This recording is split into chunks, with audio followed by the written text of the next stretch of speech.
Hello, Internet. Let's talk fights. Ryan Salisbury!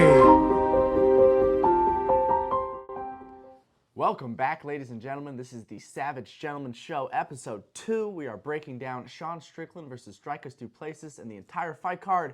Ryan, who you got for DDP and Sean Strickland? Let's start with Sean Strickland. When I think of Sean Strickland, I think primarily of him on the mic, but we're not talking about his trash talk right now. We're talking about his fighting skills. Stance-wise, very unorthodox. Stands super tall, orthodox, likes to get behind his lead shoulder. He's ready to parry. He's ready to roll. He's ready to reach out and block with his forearm and reach out and stiff arm to avoid and defend plenty of attacks, which is a very unorthodox technique I think we're going to see utilized more and more in mixed martial arts. Sean Strickland is a pressure fighter.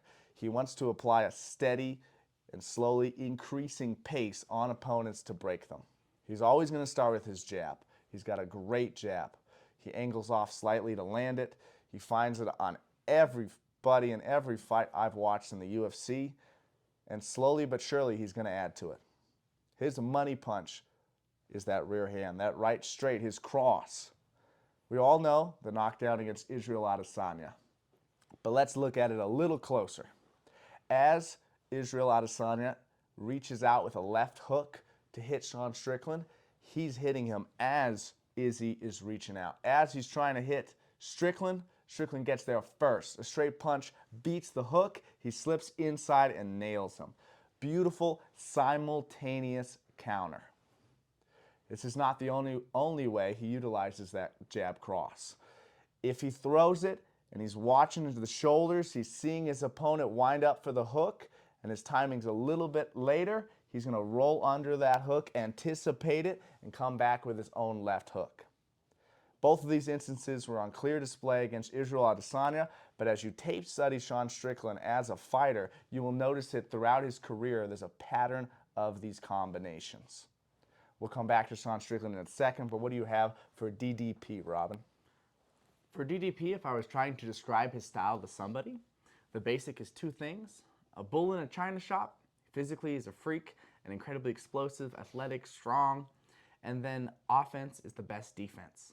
His game is primarily about being offensive. He's #1 in strike differential for middleweight history, meaning he's outlanding his opponents by a significant gap. He's also #1 in strikes thrown per minute in middleweight history. So he throws this crazy output. If, like you were talking about, Sean Strickland likes to operate at a somewhat calm pressure pace, maybe like a 7 out of 10, I would put Driscus at a 10 or 11. He has a crazy explosive sprinting style, after which he attacks for a little while. He needs to take a little break, sometimes backing up the fence, sometimes using earmuffs, which I'm not the biggest fan of because although he's blocking the sides, there's some space left in the front, and sometimes he does struggle with straights as a consequence. Huffing and puffing, trying to catch his wind back. But he always does seem to catch it and just get right back at it. He has impressive cardio for what he puts out. If a lot of other fighters sprinted like he did, I think they would gas out sooner. He does get tired, but he can keep this sprint, stop style for a while. It was really impressive that he can keep that up. Another thing that he really likes to do in his game is to charge. This is, again, him leaving his stance. Sometimes on offense, he will charge completely out of his stance, looking to make really long, straight shots to deceptively quickly cover that distance and catch your chin. When he fought Trevin Giles, off of the fence defending, he leapt out of his stance, charged and sprinted forward the straight, and got a knockout with it. Those are two other things that we see a lot in his style, earmuffs and sprinting out of his stance. The other thing I want to talk about for striking, he's got very good leg kicks. He's a well-rounded kickboxer. He can kick with the legs, which sometimes Sean Strickland has struggled with some. The other thing is he can do elbows off the break. This means two fighters are clinched up, either in an over-under or in a tie clinch, and one or the other or both is looking to separate, and on that separation can be a good time to strike. We've seen him do it against Derek Brunson. At the end of the first round, he caught him with an elbow off the break and really hurt him.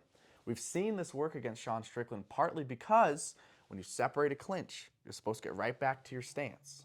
But Strickland's stance isn't here. It's here. His hands aren't up and high, ready to catch an elbow. So that might be something we see land on him. When Sean Strickland fought Nasruddin Imavov, he got caught with 1 or 2 of those. So just something to keep in mind. Lastly, for Driscus Du Plessis, he is a very, very, very underrated grappler. He has more submissions than knockouts, even though he's known for knocking people out.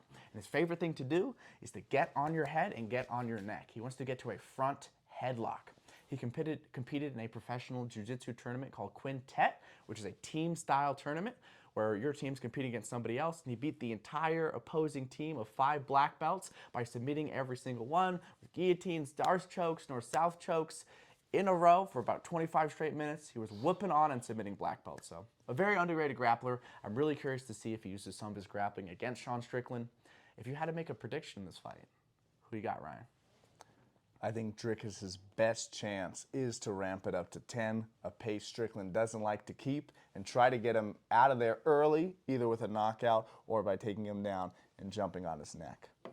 For Strickland, he needs to weather the storm a bit, be very defensively sound. The last thing he needs to do is go out there emotionally and brawl with Driscus, which is what Driscus probably wants him to do.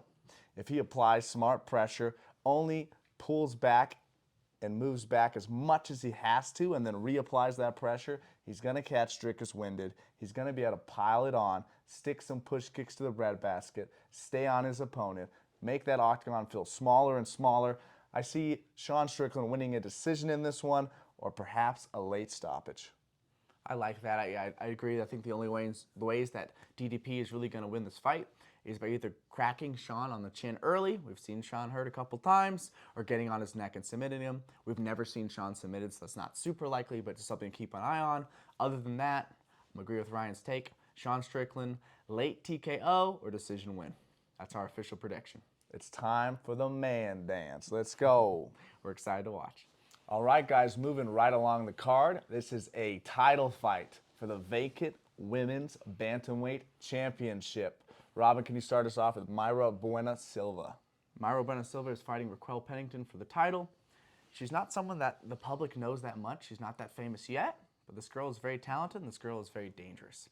When I think of her, I think of 2 main things. Her submissions off of her back or when you're attacking her. So she's got very good arm bars. She did that to Stephanie Egger as well as some other girls. She's got very good front chokes. She hit one of those on Holly Holm recently. She also has a well-rounded jiu-jitsu game where she can control you, she can pass your guard, she can smash you, she can knee bar you. She can really do it all on the ground. On the feet, she does a few interesting things as well. She has pretty flat feet. She's not really bouncing in and out and doing a ton of different footwork. She leans over her front foot looking to parry and slip. And then she's mean on the feet. She's going to look to jab you, calf kick the crap out of you, and then her game is kind of 2 ways. It's either hand fighting from orthodox to find liver shots with her hands, or switching to southpaw where her left leg is in the back and then slamming big power kicks. When she combines both of these and mixes them up, she really hurts girls on the feet. She hasn't got a lot of knockout finishes yet, but I've heard her predict that she wants to get a 2nd round finish as a TKO against Raquel Pennington. I'm really curious to see if she could do that, but I'm leaning that way. The other thing I'm wanting to point out in this one, she fought Lena Landsberg, known as the Elbow Queen, who likes the tie clinch. And she dealt with her tie clinch really well, meeting force with force, getting her elbows in, controlling the inside. She didn't really get elbowed in that fight. She's got good knees. And Raquel Pennington, as we're going to talk about in a second, likes the clinch. So I think she can handle her there. I think she can really take over this fight. What do you think about Raquel Pennington? Well, she's as tough as they come. Colorado gal as well. She won the Ultimate Fighter. She's challenged Amanda Nunes for the title before, and she's on the best run of her career as of late. Tons of UFC fights. She likes to get it done on the feet. Although she has some nasty chokes, most of the time she's going to be on her feet. She keeps a pretty low guard, orthodox, likes to pop out a jab, ready to pull. One interesting thing I picked up while watching her tape is that she likes to sprint step. She likes to throw a switch cross. She's changing her stance as she's changing her lead hand to her rear hand, covering a lot of space and really changing up the timing and speed on opponents. She'll try this out from distance. She'll even Superman punch in as well. She does do a lot of good work in the clinch, as you alluded to. She likes to work the body with knees. She really tires out her opponents there and scores super effectively. Lastly, she does have some nasty chokes. She's finished with front naked chokes over Macy Chasson. Back in Bulldog the choke. day, she rear naked choked Jessica Andrade and got that nasty bulldog choke finish over Ashley Evans Smith. She's no joke. I would love to see a Colorado gal get the championship, but who do you have for your official prediction? For my official prediction, I think I'm going to have to give the edge, just slightly, to Myra Buena Silva. The experience advantage is there for Raquel Pennington. She's fought for titles. She's been in 5-round fights. But I think in their current state of both of their careers, Myra Buena Silva is going to be on the up a little bit. She's very, very dangerous on the feet. She's very, very dangerous with submissions. She hasn't really done that long distance, 25 minutes, but I think she's going to handle this opportunity well. She just submitted Holly Holm. I think she's going to take this fight by submission or knockout. Not only did she submit Holly Holm, but she submitted Holly Holm while Holly Holm was trying to clinch her, pressure against the fence with that ninja choke. We could see that on display. I think Rocky is a tremendous fighter, but her record is a little bit rocky. Myra Buena Silva, to me, edges this one out. I think she's our new champion. I think she gets it done. She's got some big high heels to fill with Amanda Nunes leaving the division, but I think it's going to be a fun one. We can't wait to watch it. All right, guys, thanks so much for watching. Really quick, I want to give a shout out to our sponsor, Transfuse Electrolytes Performance Enhancer Rapid Hydration. We are partnering up with them, and they have given us a code, Savage Gents. That's Savage Gents. Use this at checkout on their website, transfuseusa.com, for 10% off your order. That's a 10% discount. In addition, win-win, we get 10% commission on purchases. So if you want to support our show and get yourself a great hydration drink. Ladies and gentlemen, next fight on the card is Neil Magny versus Mike Malott. Ryan, what you got for Mike Malott? Mike Malott. He trained at Team Alpha Male for a while. Very pretty striking, bit of the gentleman, you can say. Canadian. They're known for being super nice, classy. And I think his fight style speaks to that. He wants this to be a clean, clear-cut affair. He likes to stay very far out. He will start open stance more often than not. If his opponent's southpaw, he'll come out orthodox, touch their lead hand, keep range and distance between them. If they come out southpaw, or orthodox rather, he will come out southpaw and match them. Same thing, touching the lead hand, maintaining a lot of distance. This gives him time to set things up. One of the things he loves to go to in the striking is the open side body kick. There's a lot of space. It lands so much better on this front side of the body than towards their rear and their back, and he will blast this kick in from open stance. Once he's hurt his opponent, landed it successfully, Mike Malott likes to upshift. This is a very useful tool in any striker's kit. He is switching his stance. He's bringing his rear leg all the way through and turning it into his lead leg. And he'll come up with his hook cross. He used this technique to drop Adam Fugit. There's a couple ways you could say that name, but I'm pretty sure that's the best one. Then he proceeded to jump on his neck with a guillotine, the patented alpha male guillotine. High elbow, nasty. He is great at this technique. He's got multiple finishes with it. This is going to be a fun fight. What do you have for Neil Magny? Neil Magny, if you don't know his name, you should. This guy is a UFC legend. He is the leader for most wins in UFC welterweight history, most fights in UFC welterweight history, most fight time. He's been around forever, and he has fought everybody. Robbie Lawler, Johnny Carlos Hendricks. Condit, Johnny Hendricks, Hector Lombard. Kelvin Gastelum. You name a scary, dangerous fighter, he's fought him, and he's beat plenty of them. This is one of those guys that on any given night could beat anybody. He's a true vet. He has one of the longest builds in the division, and he uses it really well. One of his favorite tools on the feet is going to be his jab. He doesn't just throw a single jab out and bring it back to his face. He has a lot of different ways he likes to throw it and a lot of different things he likes to do with it. One of them is looking to double jab. One of them is looking to jab and then hook with the same hand. One of them is looking to touch and mess with your lead hand while he hand fights and then find his jabs cross. So most of his favorite strikes are straight punches because like we said, he's got that very long build. He's the welterweight John Jones, but a nicer person.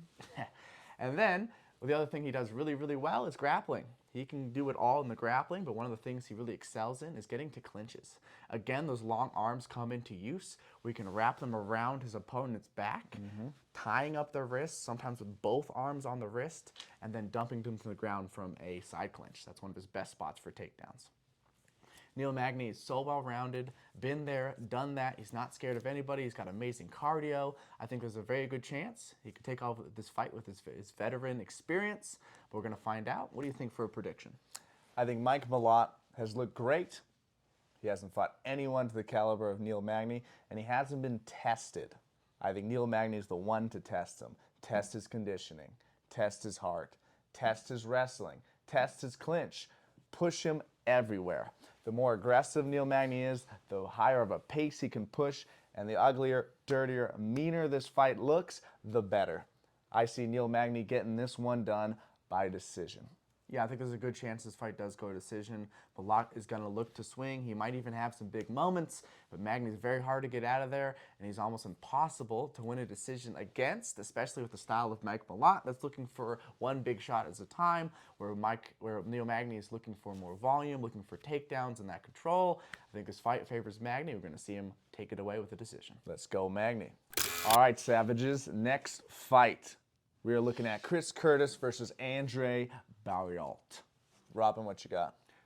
Marc-Andre Barriault. This gentleman is a very impressive Canadian. He had a rough start to his UFC career, starting 0-3 and then a no contest. But since then, he's had a really good run and beaten a lot of good guys. Let's talk about how he's doing it. He's not the fastest twitch guy. What I mean by that is he's not a Conor McGregor who's jumping out, jumping back in with a three-piece combo before you even blink. It's not his style. It's not his athletic base. What he does is attrition. He's going to keep coming, keep pressuring, not go away, grab a hold of you in the clinch, and just keep going. He's an attrition-based fighter and very good at it. Two of his favorite attacks are his rear uppercut and his lead hook. We saw that a lot against the Azaitar brother he fought.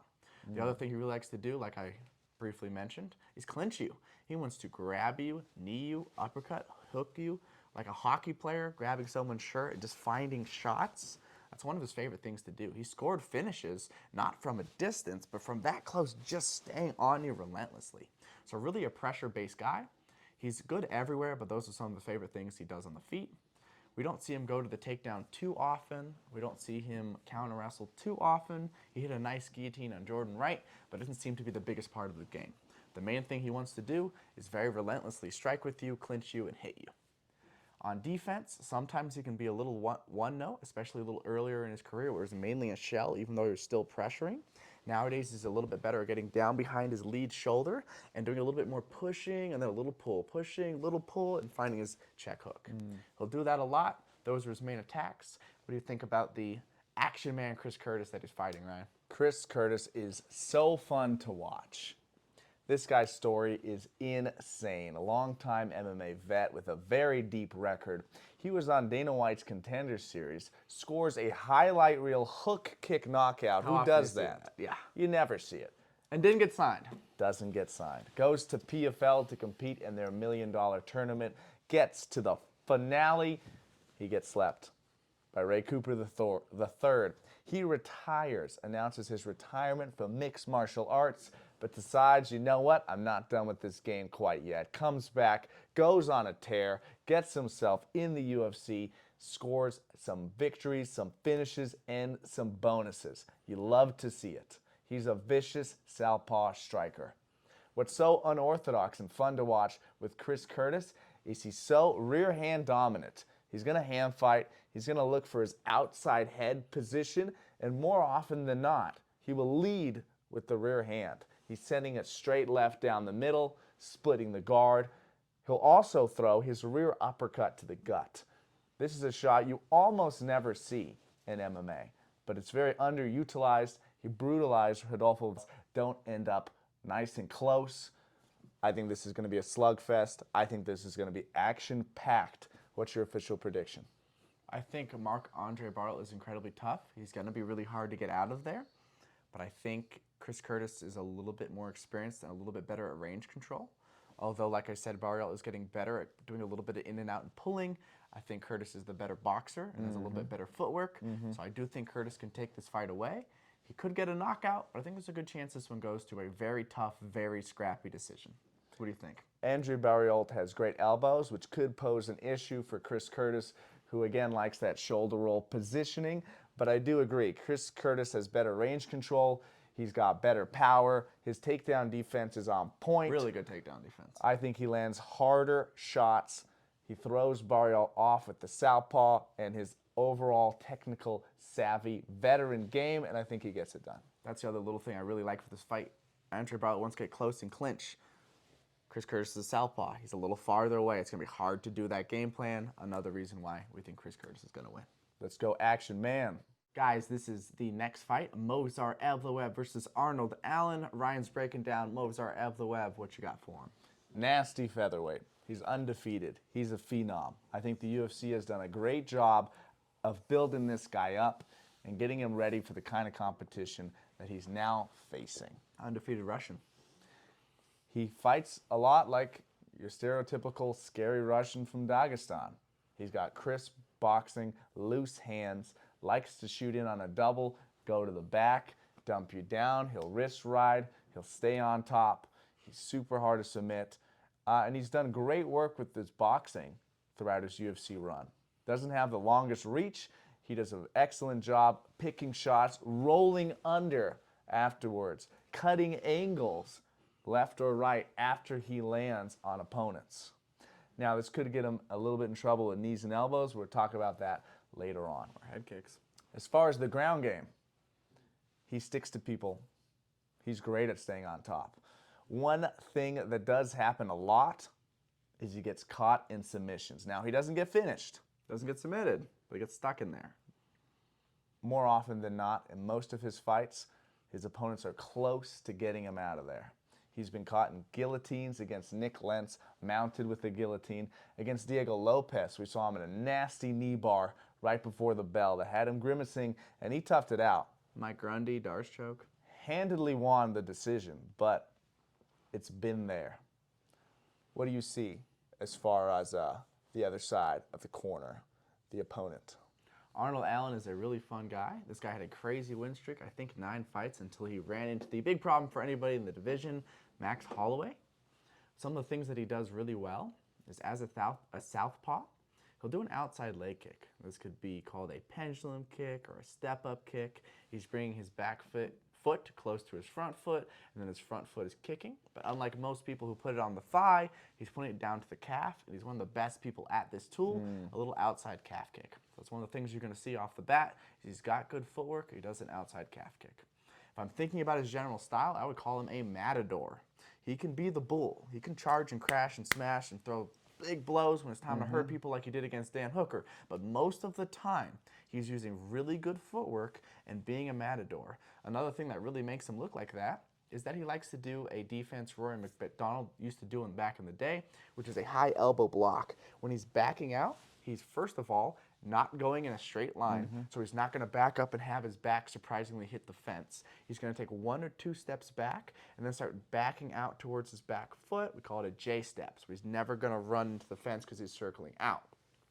A lot of times as he's doing that, being the matador, he's flaring this elbow up to really, really keep himself safe on this side and then safe on this side. So really, really good defense, really good at being the matador and then knowing when to jump back in with strikes.